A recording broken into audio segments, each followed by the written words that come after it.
6 days. 6 straight days of tornadoes tearing across the United States. And right now, on April 28th, 2026, as you are watching this, nearly 50 million Americans are sitting inside the threat zone for today's round. That number is not a forecast. It is the Storm Prediction Center's official count. 50 million people, today. And here is the detail that the headlines are not telling you. The meteorologists who watch this atmosphere for a living are using language they almost never use. The Storm Prediction Center's technical briefing this morning described an environment with atmospheric energy levels so extreme that any storm forming this afternoon could produce violent long-track tornadoes up to EF4 intensity. Those are winds approaching 200 miles per hour. That is not a worst-case scenario buried in a footnote. That is the official forecast for this afternoon. And the outbreak that set the stage for today has already been running for 6 consecutive days. 2 people are already dead. More than 300,000 homes and businesses are right now without power. And the atmosphere is not done. Stay with me. Because what is happening across this country over the last 6 days is not a normal stretch of spring storms. It is something that forecasters are struggling to find comparisons for. And what is coming this afternoon may be the worst day yet. Let's go back to where this started. Thursday evening, April 23rd, 2026. 8:28 p.m. Central Time. Enid, Oklahoma. A city of 50,000 people, 85 miles northwest of Oklahoma City. A supercell thunderstorm had been tracking east across Garfield County for most of the evening. At 8:28 p.m., a large tornado dropped from its base. Within minutes, the National Weather Service issued a tornado emergency. Not a tornado warning, a tornado emergency. That is the NWS's highest urgency designation. The language used in a tornado emergency is reserved for situations where the forecasters believe life-threatening destruction is imminent and unavoidable for anyone in the path. This was one of those situations.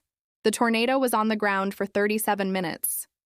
It tracked 10.37 miles through southern Enid. At its widest point, it was 500 yards across. It reached peak winds of 175 miles per hour. When the sun came up on Friday morning and NWS survey teams walked the damage path, they found something that had not been seen in the United States in nearly a year. EF4 damage. Entire homes swept from their foundations. Groves of trees obliterated. Power poles snapped, tossed, and deposited hundreds of feet from where they stood. 2 RVs picked up and thrown, one of them never found. A 2-story cinderblock farmhouse completely swept away. Not damaged. Gone. 40 homes destroyed or flattened across Garfield County. Vance Air Force Base sustained structural damage severe enough that the base was forced to close.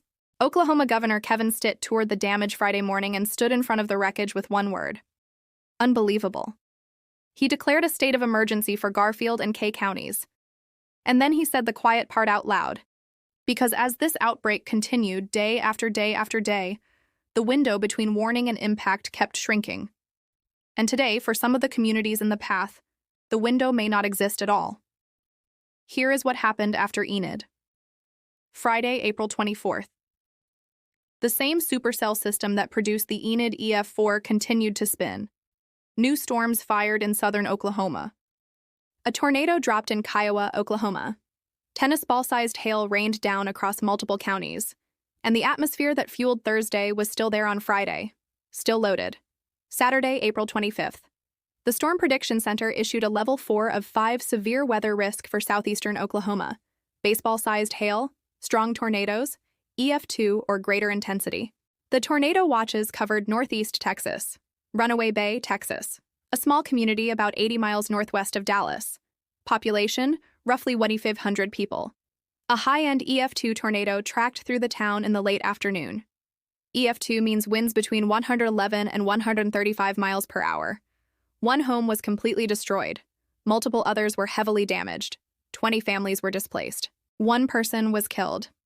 A 69-year-old woman in Parker County, Texas, was found in the debris of her mobile home on Sunday morning.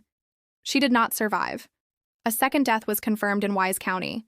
2 people killed in Texas, and the system that killed them was already reloading for Sunday, April 26th. Twin tornadoes observed simultaneously near Foraker, Oklahoma, in a rural area. Captured on video. Footage that went across social media within hours. And then April 27th, Monday.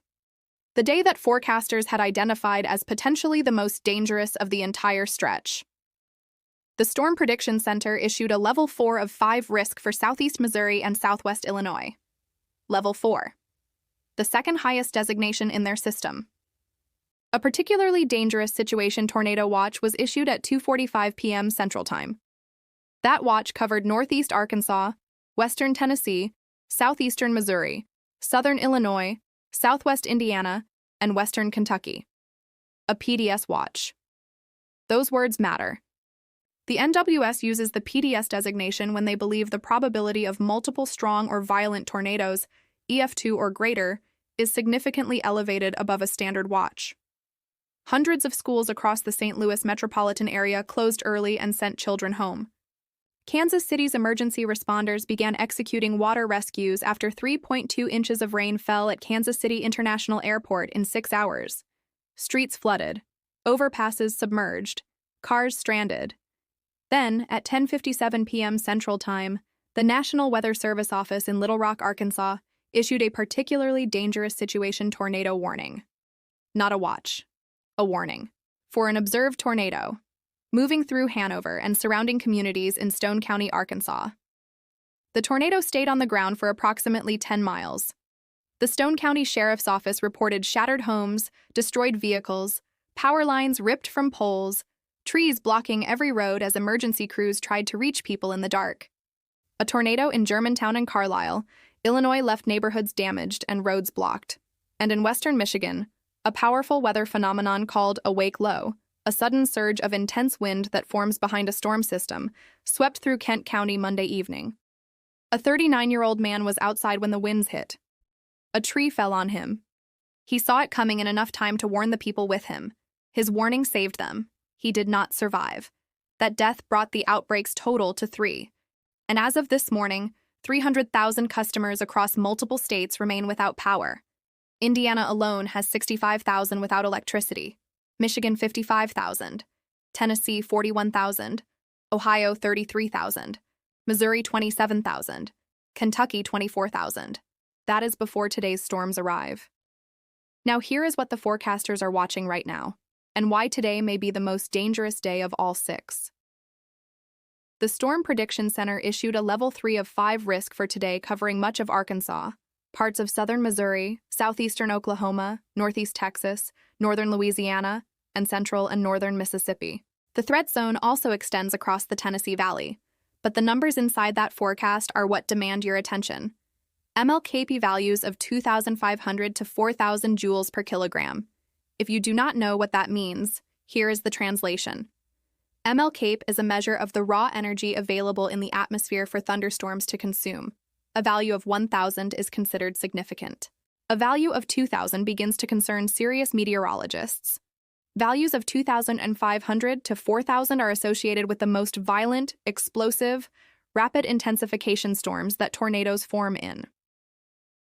On April 27, 1011, the day of the deadliest tornado outbreak in United States recorded history, the Tuscaloosa-Birmingham outbreak, the Cape values across Alabama were in a similar range. That is not a comparison made to scare you.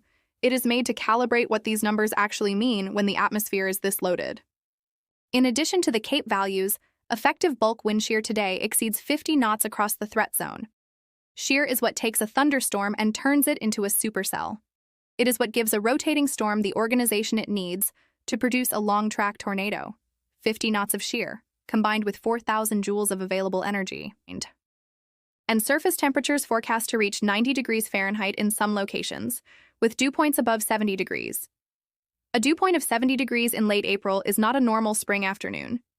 It is Gulf air surging north in volumes that meteorologists described in official forecast discussions this morning as anomalously strong. The moisture fueling today's storms has been traced backward along a subtropical jet stream to the tropical Central Pacific Ocean. This is not local weather. This is a continental-scale collision. And it is happening right now, this afternoon, above communities that have been managing 5 days of storm fatigue, power outages, and displaced families for the better part of a week. Here is what is not making the headlines. Tornadoes kill more people in April than in any other month of the year. That is not because April produces the most tornadoes. It is because April storms are the fastest to develop, the hardest to warn for, and the most likely to strike after dark, when the sirens are harder to hear and the sky is harder to see. Monday's PDS tornado warning in Stone County, Arkansas was issued just before 11 p.m. Not 2 in the afternoon, 11 at night. And the tornado that crossed Stone County had debris lofted high into the air, wrapped around the backside of the supercell. Meteorologists read that as a sign of a particularly violent, large, and well-organized tornado. It struck at midnight, in the dark, in a rural county with limited shelter options and roads that were already blocked by earlier storm damage. And today's storm cycle is forecast to produce its most intense activity in the late afternoon and evening hours. Again, after dark. Here's what concerns the people watching this atmosphere most. The National Weather Service's forecast discussions this morning use a phrase they rarely write in plain operational language. This level of atmospheric energy is rarely seen. That was in the official forecast products this morning. Not a YouTube video, not a social media post. The operational discussion document that meteorologists use to brief emergency managers, local officials, and news organizations before a major severe weather event. Rarely seen.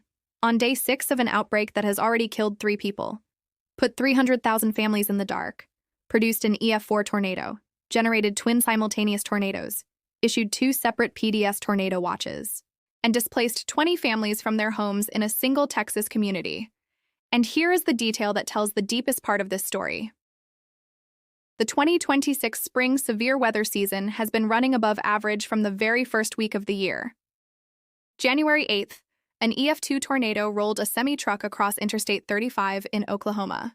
March 5th, a mother and daughter were driving near U.S. Highway 60 in Major County, Oklahoma, when an EF2 tornado struck their vehicle and threw their car into a field. Both were killed.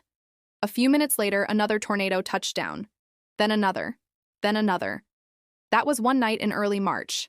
April 17th and 18th, a massive outbreak produced 80 confirmed tornadoes in a single 2-day period across the Midwest. And then April 23rd through today.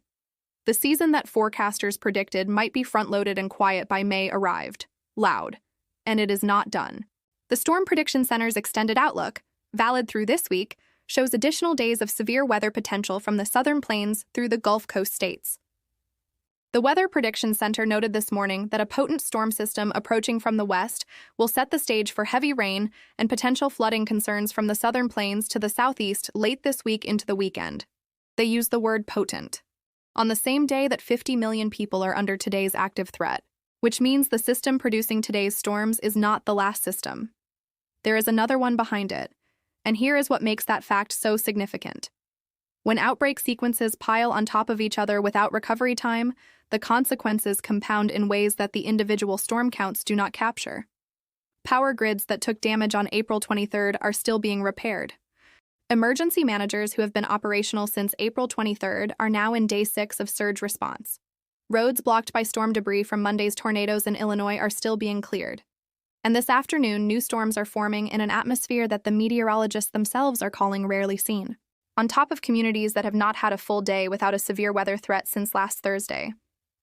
The people in the path of today's storms are not starting fresh. They are already exhausted, already displaced in some cases, already without power in others. And the atmosphere above them is as loaded as anything forecasters have seen this spring. Here is what you need to know right now. The highest risk window for today's severe weather is this afternoon and evening. The zone of greatest concern stretches from northeast Texas through Arkansas, northern Louisiana, and into Mississippi and the Tennessee Valley. If you are in that corridor, the Storm Prediction Center says the primary threats are hail larger than 3 inches in diameter, damaging winds between 60 and 70 miles per hour, and tornadoes, some of which may be significant. The supercells that form along the dry line this afternoon, the boundary between the dry air mass to the west and the moisture-laden Gulf air to the east, will have access to that 4,000 joules of atmospheric energy. They can intensify rapidly, faster than the warning timeline can keep up with in some cases. They can produce hailstones large enough to shatter car windshields and injure anyone caught outside. And if the atmosphere clears and recharges the way the models suggest, the evening hours will present the highest tornado probability. After dark. Again. This is now a 6-day outbreak that meteorologists did not forecast when it started. On April 22nd, the Storm Prediction Center's outlook for April 23rd showed a standard enhanced risk for a severe weather day. Not a rare event, not a historically anomalous setup, a standard enhanced risk. Then the atmosphere delivered an EF4 tornado that destroyed a neighborhood in Enid, closed a military base, and prompted the governor of Oklahoma to say the word unbelievable while standing in front of what used to be someone's home. Then it delivered an EF2 that killed a 69-year-old woman in her mobile home in Texas. Then it delivered a PDS tornado warning in Arkansas at 11 o'clock at night. Then it killed a man in Michigan who warned the people standing next to him before the tree fell. And then the atmosphere recharged. For today, Day 6, with energy levels described in the official forecast as rarely seen. The question that every meteorologist tracking this is asking right now is the same question that nobody can answer. Where does this stop? The models show the front clearing the Gulf Coast states by Wednesday, but then the next system is already spinning in from the Pacific. And the pattern that produced this outbreak, a slow-moving frontal boundary locked in place over the central United States, a relentless feed of Gulf moisture, and a jet stream configuration that keeps reloading the atmosphere instead of flushing it out, that pattern does not change overnight. It takes days. Days that, for the communities already in recovery mode from the last 6, may not be enough. 3 people are confirmed dead. More than 300,000 are without power right now. 40 homes in Enid are gone. 20 families in Texas are displaced. And in the next few hours, the most energetic atmosphere of this entire 6-day sequence will collide with a cold front pushing east from Oklahoma through the Mississippi Valley. The Storm Prediction Center says the highest impact window is between 2 p.m. and midnight, 10 hours, on Day 6, in an atmosphere they are calling rarely seen. If you are in Arkansas, northern Louisiana, northeast Texas, Mississippi, or the Tennessee Valley today, the decision you make in the next few hours about where you will be tonight matters more than it has on any previous day of this outbreak. Find your shelter location now. Download your local NWS app and turn on emergency alerts. Know the difference between a watch and a warning. A watch means the conditions exist for severe weather to develop. A warning means it is already happening and it is already close to you. And in an atmosphere carrying 4,000 joules of available energy with 50 knots of wind shear, the time between watch and warning can be measured in minutes. Not hours, minutes. The outbreak that everyone said would weaken after Day 3 is on Day 6. The atmosphere that forecasters thought would settle has recharged to levels described as rarely seen. The front that was supposed to push the system east is moving slower than the models predicted. And right now, this afternoon, it is loading again. Above the same corridor that has been under threat for 6 straight days. Above communities that are already exhausted. Above families that have already lost everything. The Storm Prediction Center issues its next updated outlook at 1 p.m. today. Watch for it. Because on this outbreak, every update has brought something worse than the forecast before it. The atmosphere proved the forecasters wrong on Day 1, and it has not stopped proving them wrong since.